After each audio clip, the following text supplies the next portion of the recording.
নমস্কার বন্ধুরা, mother simple কিচেনের তরফ থেকে আমি অন্তশ্রী আপনাদের সকলকে জানাই স্বাগত।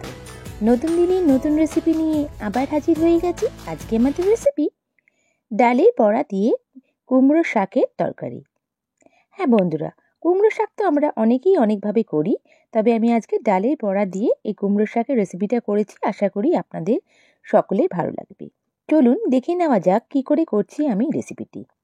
এর জন্য আমার দরকার কুমড়ো শাক। এখানে আমি কুমড়ো শাকটাকে ভালো করে কেটে ধুয়ে পরিষ্কার করে রেখেছি। এখানে বেগুন নিয়েছি একটা, আলু নিয়েছি দুটো, কুমড়ো নিয়েছি প্রায় 200 গ্রাম, আর এক বাটি আমি বিউলির ডাল নিয়েছি। আপনারা এখানে চাইলে মটর ডালও ভিজিয়ে রাখতে পারেন। আমি এখানে ডালটাকে 3 ঘন্টা ভিজিয়ে রেখেছি। এবার ডালটাকে আমি বেটে নেব। মিক্সিং জারে আমি ডালটাকে দিয়ে দিচ্ছি। এর সঙ্গে আমি অ্যাড করব স্বাদ অনুযায়ী লবণ, ঝাল অনুযায়ী লঙ্কা। লবণ ও লঙ্কাটা আপনারা আপনাদের স্বাদ অনুযায়ী দিতে পারেন। আর যেটা আমি দেব 1 চামচ হলুদের গুঁড়ো, আর দিতে হবে সামান্য পরিমাণে জল। খুব বেশি জল দেবেন না, তাহলে ডালের যে ব্যাটারটা পাতলা হয়ে যাবে ও বড়াটা তখন ভালো হবে না। এখানে বিউলির ডালটা আমি নিয়েছি, আপনারা মটর ডাল বা যে কোনো ডাল দিয়েও করতে পারেন। দেখুন আমি এটাকে বেটে ভালো স্মুথ পেস্ট করে নিচ্ছি।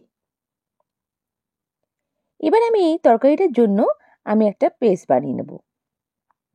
এর জন্য আমি দিচ্ছি এখানে 1 চামচ সরষা, কালো সরষা দিয়েছি এখানে, 1 চামচ পোস্ত, আর আমি এখানে দেবো স্বাদ অনুযায়ী লবণ আর লঙ্কা।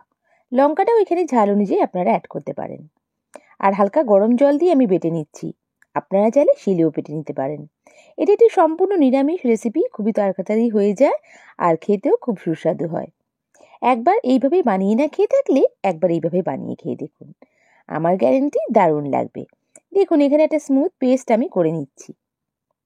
এবার আমি রান্নাতে চলে আসলাম। কড়াইতে পরিমাণ মতন সর্ষের তেল দিচ্ছি। এখানে প্রথমেই আমাকে ডালের বড়াগুলোকে ভেজে নিতে হবে। দেখুন আমি এখানে একটু বড় আকারে করে নিচ্ছি, আপনারা চাইলে ছোটো ছোটো করেও ডালের বড়াগুলো করে নিতে পারেন। এটা পুরো আপনাদের চয়েস অনুযায়ী। আমি এখানে একটু মাঝারি সাইজ বড় বড় করেই বেশ করছি, যাতে ভালো লাগবে। এখানে সব বড়াগুলো আমি ভেজে নিচ্ছি। একবারে সব বড়াগুলো ভাজা যাবে না, আমি এখানে 5টা 6টা করে ভেজে নিচ্ছি। একটা দিক হয়ে গেলে তারপর আমাকে উল্টো দিকটা উল্টে নিতে হবে। দেখুন আলতো করে আমি একটু উল্টে পাল্টে নিচ্ছি বড়াগুলোকে। বড়াগুলো কিন্তু দুদিকেই লাল লাল করে আমি ভেজে নেব। ভাজার পর কিন্তু বড়াগুলো নরম আছে, এটা শক্ত হয়ে যাবে। দেখুন বড়াগুলো আমার ভাজা হয়ে গেছে, আমি বড়াগুলোকে তুলে রাখছি। একইভাবে আমি সব বড়াগুলো কিন্তু ভেজে নেব। এই বড়াগুলো তুলে দিলাম। নেক্সট ব্যাচে আমি কিছু বড়া ভেজে নিয়েছি। আমার সব বড়াগুলো ভাজা হয়ে গেছে। এবার আমি তেলটার মধ্যে আলু ভেজে নেব। আলুগুলো এখানে ডুমো ডুমো কেটে নিয়েছি, আপনারা চাইলে লম্বা করেও কেটে নিতে পারেন, আপনাদের টেস্ট অনুযায়ী এবং আপনাদের প্রেফারেন্স অনুযায়ী কেটে নেবেন। দেখুন আমি এখানে অ্যাড করে দেব সামান্য পরিমাণে লবণ ও হলুদের গুঁড়ো দিয়ে আলুগুলোকে ভালো করে আমি ভেজে নিচ্ছি। আলুগুলোকে বেশ লাল লাল করে ভেজে নিতে হবে, যাতে আলুগুলো বেশ অনেকটা কুক হয়ে যায়, যাতে রান্নার সময় তাড়াতাড়িভাবে হয়ে যায়, কারণ টাইম বেশি যেন না লাগে। দেখুন আলুগুলোকে বেশ ভালো করে আমি ভেজে নিচ্ছি। বেশ সুন্দর লাল লাল করে আমি ভেজে তুলে রেখে দেবো। দেখুন আলুগুলো ভাজা হয়ে গেছে, আমি আলুগুলোকে সব তুলে নিচ্ছি। এবার নেক্সটে আমাকে ভেজে নিতে হবে কুমড়োগুলো। আমি এখানে আলু, কুমড়ো, বেগুন সবগুলো কিন্তু আমি ভেজে নিচ্ছি। দেখুন কুমড়োগুলো অ্যাড করে দিলাম, তার মধ্যে আমি আবার অ্যাড করে দেবো সামান্য পরিমাণে লবণ ও হলুদের গুঁড়ো দিয়ে ভালো করে কুমড়োগুলোকে আমি ভেজে আবার তুলে রাখবো। এইভাবে ভেজে নিলে পরে যেমন রান্নার টেস্টটাও ভালো হয়, তাড়াতাড়িও রান্না হয়, আর সবজির স্বাদটা কিন্তু দ্বিগুণ বেড়ে যায়। দেখুন আমি এটাকে ভেজে তুলে রেখে দিচ্ছি। আমার ভাজা হয়ে গেছে, আমি তুলে নিচ্ছি কুমড়োগুলোকে। এবার আমি বেগুনটা ভেজে নেব। আমি এখানে বেগুনটা দিয়ে দিচ্ছি, হালকা লবণ দিয়ে আমি জাস্ট ভেজে তুলে রেখে দেবো বেগুনটাকে। বেগুনটাকেও ভালো করে ভেজে নিচ্ছি।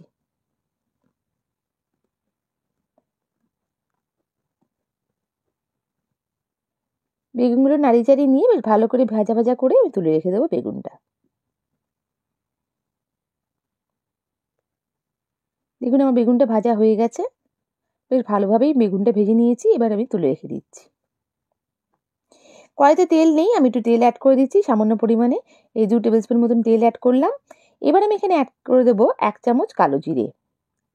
কালো জিরেটা দিয়ে আমি এখানে আমার কেটে রাখা শাকগুলোকে অ্যাড করে দিচ্ছি। শাকগুলো কিন্তু আমি ভালো করে বেছে কেটে ধুয়ে রেখেছিলাম, সেগুলোকে আমি অ্যাড করে দিচ্ছি।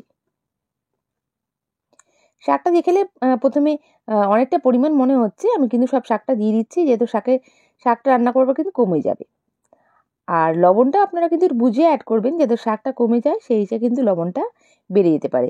আর আমার সব সবজিগুলো ভাজার সময় লবণ অ্যাড হয়েছে, তাই জন্য লবণটা একটু পরিমাণ বুঝেই অ্যাড করবেন।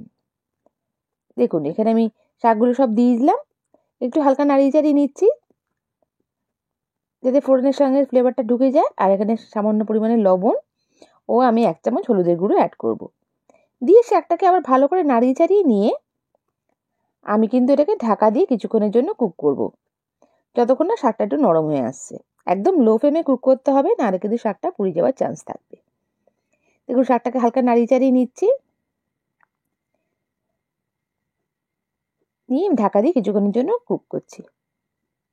দেখুন শাকের পরিমাণটা কিন্তু অনেকটা কমে গেছে, শাকের থেকে একটু জল ছেড়েছে নিচে। কিন্তু এখানে আমাকে কুমড়ো শাকটা সেদ্ধ করার জন্য একটু জল কিন্তু দিতে হবে, কিন্তু খুব একটা বেশি জল এখানে ছাড়েনি। দেখুন এখানে আমি কিছুটা গরম জল কিন্তু আমি এখানে অ্যাড করব, সামান্য পরিমাণে গরম জল আমি অ্যাড করছি। দিয়ে আবার আমি একটু নাড়িয়ে চাড়িয়ে নিয়ে আমি কিন্তু ঢাকা দিয়ে শাকটাকে সেদ্ধ করে নেব। ভালো করে একটু নাড়িয়ে চাড়িয়ে নেবেন, নিয়ে শাকটাকে সেদ্ধ করতে রেখে দিচ্ছি আমি।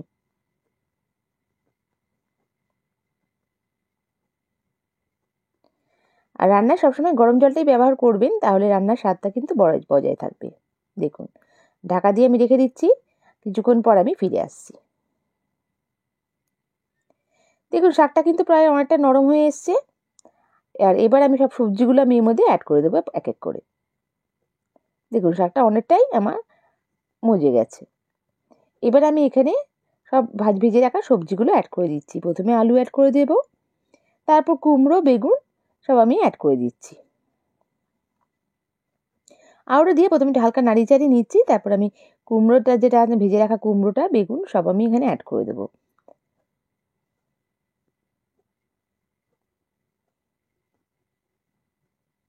দেখুন সব দিয়ে আমি ভালো করে একটু নাড়িয়ে চাড়িয়ে নিয়েছি।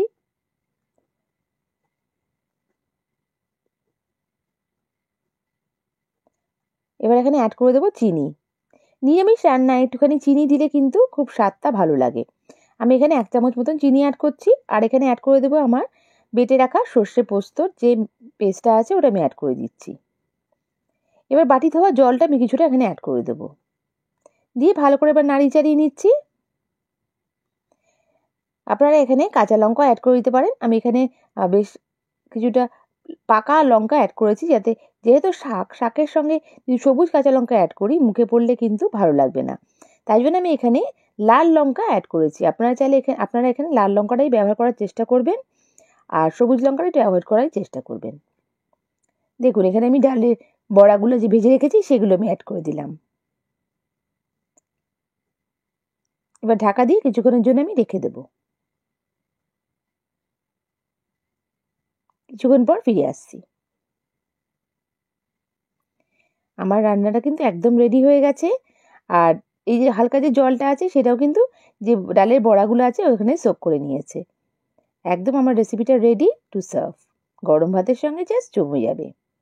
বন্ধুরা আমার রেসিপিটা যদি ভালো লেগে থাকে প্লিজ লাইক করে সাবস্ক্রাইব করে আমার পাশে থেকে যাবেন। বেল বাটনটা প্রেস করবেন যাতে আমার রান্নার নোটিফিকেশনগুলো সব থেকে প্রথমে আপনারা পেয়ে যান। আপনাদের এক একটা লাইক কমেন্ট আমাকে মোটিভেট করে নতুন নতুন রেসিপি নিয়ে আসার জন্য। আর যদি আমার রেসিপিটা ফেসবুক থেকে দেখে থাকেন তাহলে আমার পেজটাকে লাইক করে ফলো করে দেবেন প্লিজ। আর আমার এই রেসিপিটা কেমন লাগলো আমায় কমেন্ট করে নিশ্চয়ই জানাবেন। নেক্সট রেসিপি নিয়ে আবার হাজির হয়ে যাব। সবাই ভালো থাকবেন, সুস্থ থাকবেন। বাই। Thank you.